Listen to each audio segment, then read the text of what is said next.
Hola hermanos de la Iglesia Bíblica Bautista, gracia de Dios. Estoy nuevamente muy contento y emocionado por compartir con ustedes ahora en este tiempo de oración. Espero que ahí en sus casas podamos reunirnos toda la familia, desde el más pequeño hasta el más adulto, y que tengamos este tiempo unificados. Hace unos días hablé acerca de que uno de los elementos que experimentaba la iglesia, de hechos, esta iglesia que tenía impacto y que crecía, y que ellos experimentaban la oración. Cuando nosotros como iglesia practicamos la oración, pedimos según la voluntad de Dios, Dios obra y actúa. Entonces, hermanos, espero que ahí en sus iglesias, en sus casas, perdón, estemos a la expectativa de lo que Dios quiere hacer con su iglesia y en sus familias y en sus vidas. Vamos a orar y después vamos a tener un pequeño tiempo para leer y reflexionar en las escrituras. Así es que tengan a la mano su Biblia. Oremos. Gracias, Padre, por este tiempo. Gracias porque tú nos permites acercarnos a ti por medio de ese sacrificio, Señor, de nuestro Señor Jesucristo, el cual nos da vida y el cual nos da esperanza aún en estos tiempos, Padre. Gracias porque podemos saber que el Evangelio es lo más grandioso y lo más hermoso que tenemos, Padre. Yo te pido que cada uno de las personas, hombres y mujeres que están escuchando, Padre, ellos puedan saber que vivimos gracias a Cristo. Vivimos gracias a Él y ahora todo lo que hacemos y somos es por medio de Él. Te pido, Padre, que si hay en este tiempo familias, Padre, hermanos que le están pasando difícil, Padre, te pido que tú suplas, Padre, y hagas un milagro, y que también como iglesia nos movamos y que podamos llevar incluso esas cosas que a lo mejor tú tienes para ellos, que nosotros las podamos llevar con nuestras manos, Padre. Te pido que podamos ser sensibles a tu voz en este tiempo, Señor. En el nombre de Cristo Jesús. Amén. Hermanos, quiero invitarlos a que hoy, que es el día de oración, podamos entonar juntos este himno que nos recuerda que Jesucristo es nuestro amigo y que siempre podemos acercarnos a Él y que Él nos escuchará.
Y quiero llevarlos al libro de Segunda de Crónicas, capítulo 6, versículos del 28 al 31.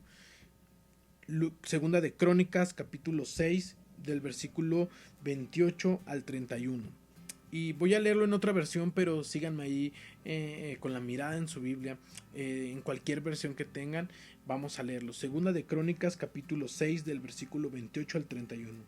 Y cuando haya hambre en la tierra, o cuando haya mortandad, o úlcera, o tormentos, o plaga de langosta o de oruga, o cuando sean puestos bajo asedio por los enemigos en su tierra y en sus ciudades, o en cualquier conflicto, o en cualquier enfermedad que sobrevenga, toda oración o ruego que haga cualquier hombre o todo pueblo de Israel, cuando declare cada uno la aflicción de su corazón y venga y extienda sus manos en esta casa, escucha tú el clamor de su oración desde el cielo y perdona todas sus culpas y recompensa a cada uno conforme conforme a todos sus caminos. Porque tú conoces su corazón, pues solamente tú conoces el corazón de todos los hombres. Por eso tendrán temor de ti y andarán delante de ti en sus sendas todos los días que vivan en la tierra que diste a sus padres. El libro de Segunda de Crónicas, hermanos, se escribe post al exilio. Recordamos Daniel, cuando en Daniel menciona que una sección de los judíos fueron llevados en cautiverio por Babilonia. Bueno, pues quiero decirles que Segunda de Crónicas se escribe después de esa cautividad. Muy probablemente este libro fue escrito por escribas y sacerdotes. Algunos piensan que fue Esdras, pero es muy posible que se haya escrito por estos sacerdotes, los cuales escriben este libro, hermanos, pensando y reflexionando como una forma de ver el pasado. Es decir, que todo esto que encontramos se escribe para recordar y para observar cómo Dios ya había actuado. El pasaje que acabamos de leer, hermanos, es la dedicación de la casa de Jehová o la casa de Dios o el templo que le construye Salomón a Dios. Y que era para que el pueblo fuera a alabar, a adorar y a orar a Dios. Y me encanta la oración que narra este texto, porque narra cómo Salomón en su oración describe situaciones difíciles que estaba pasando la sociedad. Ahora, muchas de estas cosas difíciles, como ya lo había dicho, ya habían pasado porque se escribe en el post-exilio. Entonces, los sacerdotes y estos escribas mencionan todo esto porque ellos estaban viendo y diciendo: en el cautiverio pasamos esto, en el cautiverio pasó esto, en el cautiverio nos la pasamos mal, pero aún así Dios nos ha guardado y Dios nos ha ayudado. Dice el versículo 28: y cuando haya hambre en la tierra, o cuando haya mortandad, o úlcera, o tormentos, o plagas, o asedios de los enemigos, etcétera, etcétera, etcétera. Aun cuando haya esto, Dios escuchará el clamor. Estos escribas y estos sacerdotes que se pusieron a escribir esto habían muy probablemente ya pasado por todas estas cosas, pero lo escriben otra vez para observar cosas que habían pasado en la historia del pueblo de Israel. Y entonces estas palabras que escriben, que muy probablemente, claro que fueron dichas por Salomón, pero que se quedaron en la memoria de muchas personas, cuando estos sacerdotes y escribas escuchan esto y que lo escriben y que lo reconocen, dicen: wow, las palabras de Salomón fueron tan ciertas. Fueron muy ciertas, porque nosotros experimentamos todo eso que dijo Salomón, lo experimentamos en el cautiverio. Y entonces podemos ser testigos de lo que Dios hizo con su pueblo. Que aún a pesar de todas esas cosas que pasaron, dice: toda oración os ruego que haga cualquier hombre o todo tu pueblo Israel, cuando declare su aflicción, escúchala. Escúchala. Escucha su clamor, escucha su oración, perdona sus culpas. Hermanos, quiero concluir con lo siguiente. La oración es un elemento que hoy ustedes y yo tenemos para dejar todas las cosas en manos de Dios. Ahorita vamos a orar seguramente por lo que está pasando en nuestra sociedad, por problemas económicos seguramente, por problemas familiares, etcétera, etcétera, etcétera.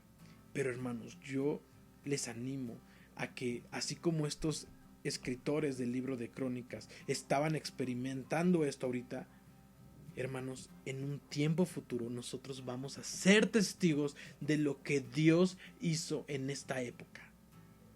De lo que Dios hizo en esta época, de lo que Dios nos libró en estos momentos, de lo que Dios nos enseñó en estos momentos, y vamos a dar gracias. Una forma de cómo dieron gracias justamente estos escritores de Segunda de Crónicas, estos escribas, estos maestros, fue gracias a este libro, y dijimos, vamos a observar al pasado. Hermanos, yo les pido que de la misma manera hoy oremos pensando en eso. Y observemos incluso ya el pasado, de dónde Dios nos ha sacado, de dónde Dios nos ha librado, de cómo Dios nos ha ayudado, y que podamos ser testigos de lo que Dios quiere seguir haciendo con su iglesia. Y la segunda conclusión es, Salomón quería que el templo se edificara para que la gente pudiera tener comunión con Dios, pudiera tener una relación con Dios y oraran a Dios. Pero gracias al sacrificio de Cristo, a la venida de Cristo, ahora ya no necesitamos de un templo. Tú y yo somos ese templo. Y entonces ahora con mucha más razón podemos ser testigos de lo que Dios quiere hacer con su iglesia, con su templo, que somos todos nosotros. Y que, hermanos, necesitamos seguir haciendo y obrando como la iglesia que Cristo sueña. Eso es algo bien importante y bien hermoso. Si Salomón escribía para que en su templo se rindiera oración y se escuchara y se hablara y se meditara a Dios, ahora, hermanos, nosotros lo podemos hacer libremente porque Cristo nos hizo ese templo. Gracias a Él ahora nosotros somos templos vivos. Somos templos andantes, y entonces ahora podemos reflejar el mensaje de Dios, la palabra de Cristo, y podemos ser testigos suyos. Ya no necesitamos de un templo físico, sino ahora nosotros somos ese templo. Somos ese templo.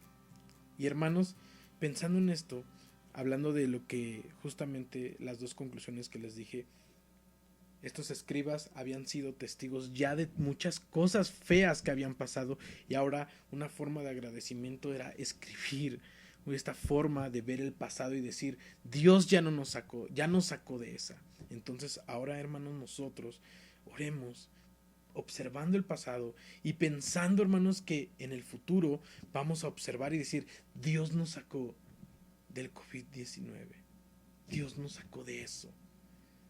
Él es bueno, grande y misericordioso.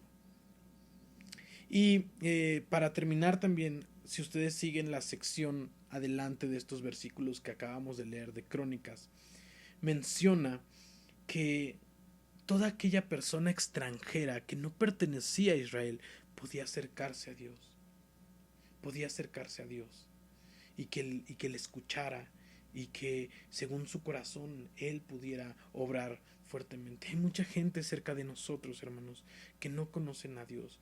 Hermanos, seamos las manos como iglesia de el obrar de Dios en sus vidas. Oremos por las personas que están a nuestro alrededor, por las personas que se la están pasando mal en este tiempo.